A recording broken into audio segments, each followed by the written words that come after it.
We're talking about Malchus, kingship. Malchus means a deeply pleasurable submission. And a submission that brings about tremendous joy and satisfaction. That's what we're talking about. We're not talking about a submission, but what kind of a submission? A submission completely. I belong completely to you. And my dreams and aspirations are to serve you and to make you happy. And in your satisfaction and in your happiness, I find fulfillment. So I basically step out of myself, get out of my shell of me, and give myself over to something bigger than me, greater than me, that my identity now becomes, I am a servant of this higher power, and I see myself to the point that I'm willing to die for this king. Now, where do we have something like that? Let's appreciate that. In a regular kingship, so obviously we're dealing with people, a nation, a collective group of people that meet a person, and they see this individual as someone of such value, of such stature. He's a cut above the rest, but not just a cut. We're talking about higher and higher and higher, to the point that people are just mesmerized and so excited about this individual that they want to belong to this individual. So, what's the appeal in that? How can we relate to that? Now, and a Malchus is two things. Let's understand. That's the inner core of the relationship of king and subject. The external part of it, once you've submitted yourself to this king, now this king will issue and direct your life. For what? He will obviously make sure that you are living in a way that's the best for yourself too. In other words, he's not going to use you, God forbid, for his own selfish motives, but that his leadership is one that's the best for the people. But in addition to that, there is the dream, there is the world, there is the vision that this person has, in which this individual that's his goals and his aspirations, and everybody together is working towards that goal and towards that dream. So there is the pneumius, the internal part of kingship, and the external. The pneumius of kingship is the true understanding and appreciation that we're dealing with an exalted being, an elevated being. The external part of it is the technical surrender. What do I do? What's my job? What do I have to do today in fulfillment of this? I think there is really no other example that we can appreciate and that we can connect to other than one example. And that is the relationship of a Chassid to a Rebbe. That's the only example for kingship. It just doesn't exist outside of that in today's world. Now, because Chassid and Rebbe's relationship is not just teacher and student.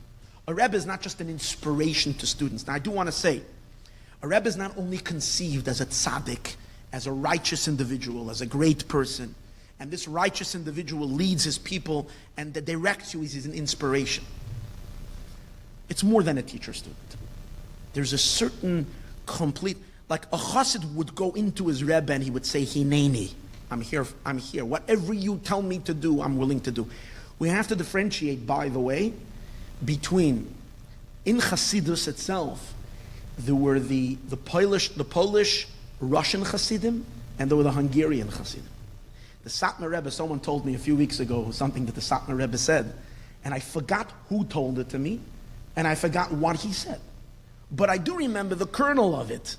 But therefore it bothers me that I can't really, and if I was thinking today and I wanted to call that person to find out what he told me so that I can quote this correctly, but I don't remember who it was. So maybe he's going to listen to this, he's going to tell me and give it to me, and I'll be able to give it to you next week. But right now I don't remember. I just know the Satmar Rebbe kind of complained that he's having a hard time with his Chassidim.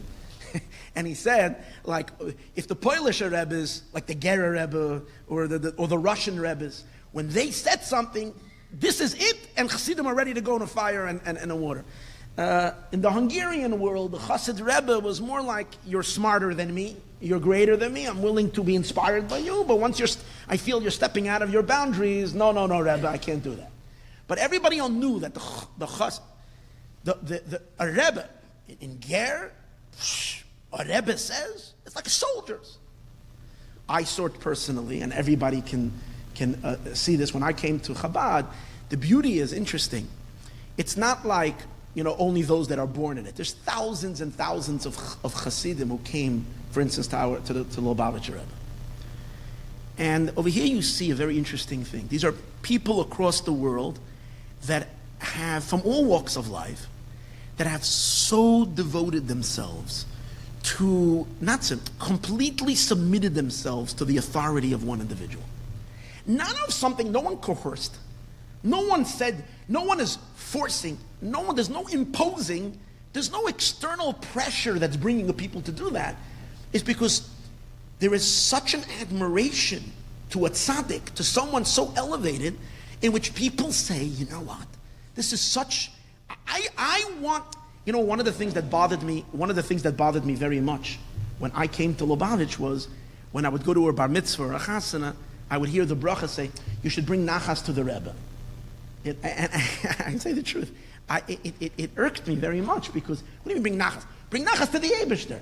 It was hard for me to relate to this language. What do you mean bring nachas to a Rebbe? Like, what do you mean nachas to the Rebbe? You're bringing nachas to the Eibishter. Because this whole concept of true meaning of Rebbe Chassid didn't yet develop in my mind. So it was foreign to me. But when you appreciate, because when you give yourself over completely with a bittul to a certain human being, because you realize that this person is way above and has no selfish personal interest. We're going to talk about the human king in a couple of minutes when we're going to get to it. I'm just using this as an example for the element of kingship. There are thousands of men, women, and children across the world that have dedicated themselves completely to the satisfaction. It's two things. There is the mission, if you speak to a Chabadnik, for instance. The reason I'm talking about Dafka, about the Rebbe, and by the way, that's why I emphasize very strongly, there is by Polish Chassidim, you also see this, a bittul like this, from Chassid to Rebbe. I'm not so familiar with it, but what I can tell you is, and people sense it very strongly in Lubavitch, and that's what I know from a personal state, is that there's two things. There is the mission of the Rebbe. The mission of the Rebbe was to spread Yiddishkeit the entire world. That's one thing. But you realize by Chassidim, they'll speak, they're very excited about the concept. A Yid put on tefillin, but their deepest pleasure is, I can write into the Rebbe and give the Rebbe nachas that I put a Yid tefillin on. See what I'm saying? Of course, obviously, a nachas to a Rebbe is the nachas to the Eibishter, because a Rebbe has no will of his own, as we're soon going to see. But there is a deep satisfaction, and it's the greatest thrill. It's like there's a sense of like, wow, I could be in service of this tzaddik. I can be in service of this individual. And almost like my life is meaningful in as much as I can realize the dreams and aspirations of this tzaddik, because my identity has now been included in his identity. I live to bring joy and nachas ruach. Now, you're going to look at this kind of bittul, that this means of service, of bittul, nullification, surrender, it's not about me, it's about the tzaddik, should really bring us to depression. Because it's the ultimate suppression of self. It's the ultimate breaking of self. But the truth is, one of the symbols of Chassidim is happy people. When they want to put up a sign of Chassidim and try to, you put a dancing rabbi. That means people that are involved in Yiddishkeit for self-development walk around not necessarily that happy. Because as long as you're stuck in yourself, it doesn't really make you too happy. But for some reason, the interesting thing is, it seems like this idea of surrendering yourself to something higher than yourself is so liberating and so freeing that it actually brings out the deepest joy. And the reason is, Because in our deepest inner root of roots, a Jew is, at our core, is a submissive being, someone who submitted himself to God. That's who a Jew is. And when we're not in a state of absolute submission to Hashem, it hurts us. It bothers us. It doesn't feel right. Because our true identity is our submission.